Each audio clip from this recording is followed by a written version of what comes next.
Sebab itulah kita baca dia orang terbaik yang betul ni. Tak suruh apa dia. Walaupun tidak ada rambut, sapu kepala juga. Sini. Ini sebagai yang betul. Tak juga dalam Quran tersebut. Sapulah sebagai yang rambut kamu. Tahu? Kalau Quran kata sapulah sebagai yang rambut kamu. Maka sapu rambut belakang-belakang. Jadi sapulah sebagai yang kepala dia. Ini bagian kepala dia. Walaupun tidak ada rambut.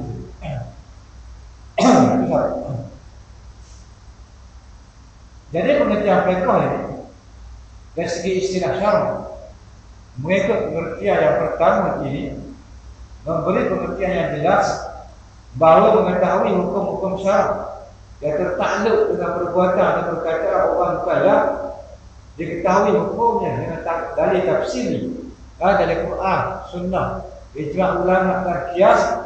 Ini dinamakan fiqh mengikut istilah syarah. Yang kedua, mempelajari hukum-hukum syarak yang didapati hukum-hukum itu dalam kitab-kitab fiqh. Dan diambil dari Quran juga, Sunnah, ijma' ulama dan istilah. Misalnya, mempelajari hukum-hukum wudu, sembahyang. Macam mana hukum sembahyang? Bak jual beli, berkahwin dan lain-lain. Maka belajar hukum-hukum syarak yang didapati hukumnya dalam kitab fiqh dinamakan judul fiqh mengikut istilah syarak. Belajar fiqh dari kitab fiqh yang sumber rujukannya dari Quran, hadis, ijma' ulama. Jadi ini bermakna perbezaan di antara dua istilah tersebut ialah yang pertama fiqh mengikut pengertian yang pertama ialah mengetahui hukum syarak yang tertakluk dengan perbuatan atau perkataan orang-orang yang bukan. Yang kedua, fiqh mengikut pengertian yang kedua ialah mempelajari hukum-hukum syarak yang didapati hukum dalam kitab fiqh yang berdalilkan di Quran, Sunnah, ijma' ulama dan qiyas. Habis. Tadi kita dah faham. Kita kenal fiqh dari segi bahasa dan fiqh dari segi istilah saya. Jadi kita nak kenal pula istilah-istilah ilmu fiqh. Kalau ni jarang apa baca. Ini dipanggil basic ilmu fiqh. Sebetulnya kita nak baca bagaimana nak belajar baca, nak belajar ABC dulu. Ini dia. Sebelum nak baca Quran, nak baca hadis bandar. Atau baca Iqra. Ini istilah-istilah yang kita belajar. Biasanya tak ada kok, cuma masuk dalam suci. Jadi, mengenal istilah-istilah hukum fiqh merupakan suatu perkara utama dalam memahami ilmu fiqh. Yang tertakluk di bawahnya beberapa istilah yang perlu dikenal dan diketahui. Hukum-hukum syarak ataupun juga orang panggil hukum fiqh terbagi kepada dua sabra, dua komponen. Yang pertama orang panggil hukum taklifi. Hukum taklifi. Hukum yang diberhentikan kepada istilah. Yang kedua dipanggil hukum wadai. Kenapa kata betul? Hukum taklifi ini hukum yang dibeban diberhenti kepada orang-orang mukallaf. Ada lima macam dua. Yang pertama wajib. Wajib. Apa makna wajib? Wajib satu perbuatan yang dituntut oleh syarak kepada orang yang mukallaf, mengertikan sebagai tuntutan yang mesti dilakukan. Maknanya kalau tinggal dosa. Dosa. Jadi haram. Misalnya saya contoh, mengerjakan haji ke Baitullah bagi mereka yang puasa. Puasa di sini sihat tubuh badan, ada harta, hutang saya semua, dia ada janji kita. Kemudian ada duit tinggal kat dua rumah dan anak. Kalau kita pergi buka, tak ada duit belanja untuk keluarga, tak ada duit. Kalau dia ni, kita tinggal. Berapa belanja di sebulan? Itu masuk puasa di sini. Budayakah kepada Allah Subhanahu wa taala? Walillahi 'alan nasi hijjul baiti man istata'a ilaihi sabila. Dan Allah wajibkan manusia mengerjakan ibadah haji dengan mengunjungi Baitullah dan Kaabah. Itu siapa yang mampu dan kuasa sampai kepadanya. Itu yang pertama wajib. Lagi dah kita tahu wajib sembahyang, puasa, zakat haji. Itu baru satu zamrah daripada yang di zamrah daripada Mekah. Duduk di bawah bak ibadah baru. Tak masuk lagi bak muamalah, bak munakah, bak tinayah, bak kehakiman, bak pengetahuan negara di mana. Dia ada 8 zamrah itu. Kalau kita tak mengaji hari-hari ini, baru satu rumah itu. Baru nak ambil mereka dan masuk haji, mati je nama. Bagi yang tahu pula, umur 80 tahun ke, gajah baik mati je. Tak ada apa. Ini banyak zamrah mereka. Kata hari ini kalau kita utarakan apa yang berkaitan dengan pemerintahan negara, berkaitan dengan jenayah, berkaitan dengan apa namanya kehakiman, berkaitan dengan bisnes, ekonomi sebagainya. Ini ada kaitan dengan Islam, ada kaitan dengan mereka. Sebab itu ada panggil asiasa. Mana kena ikut agama, menjalankan urusan dunia ini wajib kena ikut agama. Sebab mana gariskan kepada kita melalui mereka ada 8 zamrah yang wajib kita ikut. Ini baru satu zamrah. Bayar, puasa, zakat, haji. Mana ada tu lagi? Kita tak pernah mengaji ke? Tak tahu. Kadang-kadang bila orang utarakan bab ekonomi, ikut Islam. Dia apa dia asal orang ekonomi dia.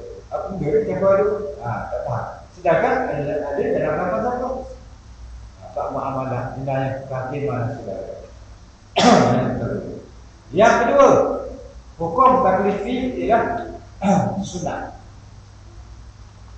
Sunat ni suatu perkara yang dituntut oleh syarak mengerjakannya sebagai tuntutan yang tak mesti dilakukan. Adapun kalau kita tinggalkan ke sunat, tak itu makruh. Sebagai contoh maksud ini, bersugi hukum sunat. Tak buat apa, busuk gigi kita boleh. Tapi kalau tak busuk gigi boleh menyebabkan mengganggu orang lain untuk solat, jadi haram. Dia bawa bekal diri, dia tak busuk orang sebelah banyak, ini haram juga.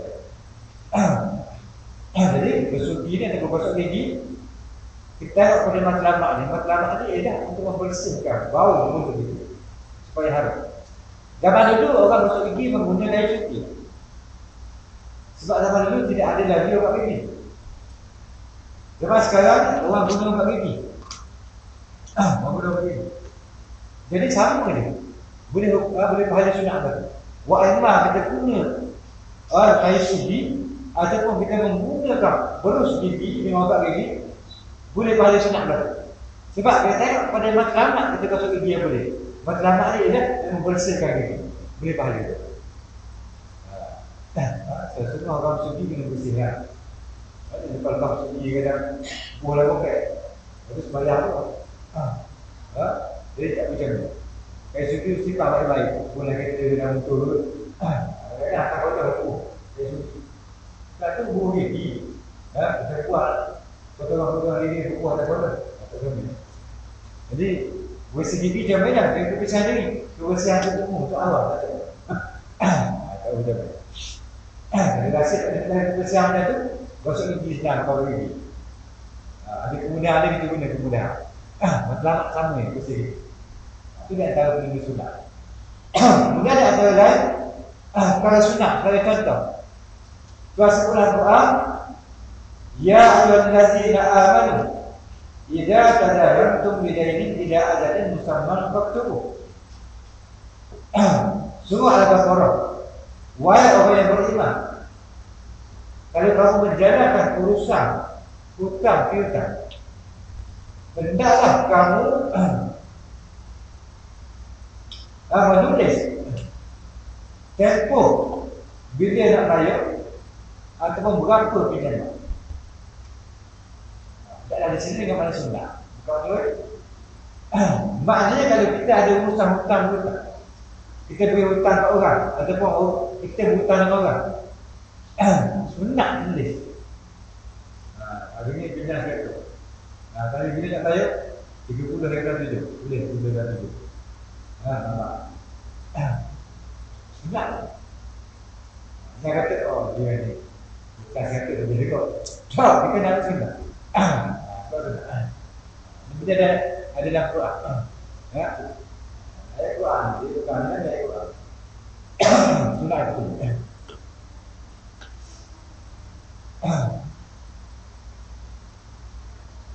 Yang ketiga, haram.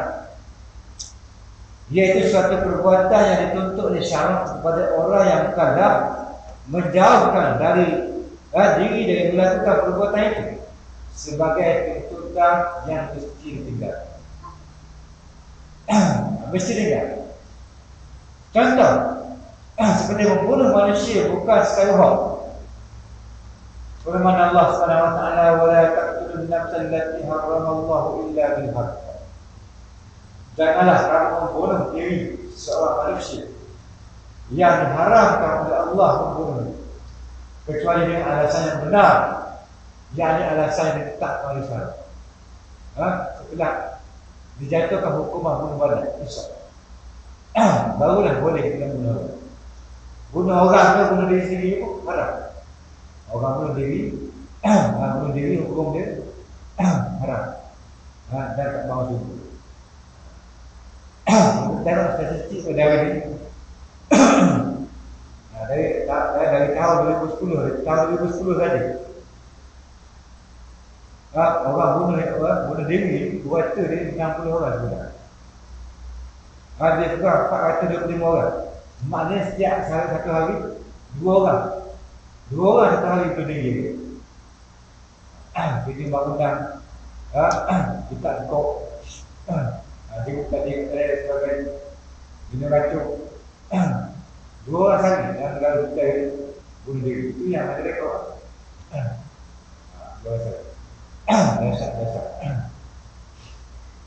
Kedua ni berdiri lahir anak orang nikah. Tengok lahir anak nikah tahun 2010 270,000 orang anak orang nikah. Tahun 2007 16,100 orang. Tahun 2008 16,541 orang. Tahun 2009 17,303 orang. Purata tahun 2009 saja setiap hari ada 48 orang anak luar nikah dalam negara kita.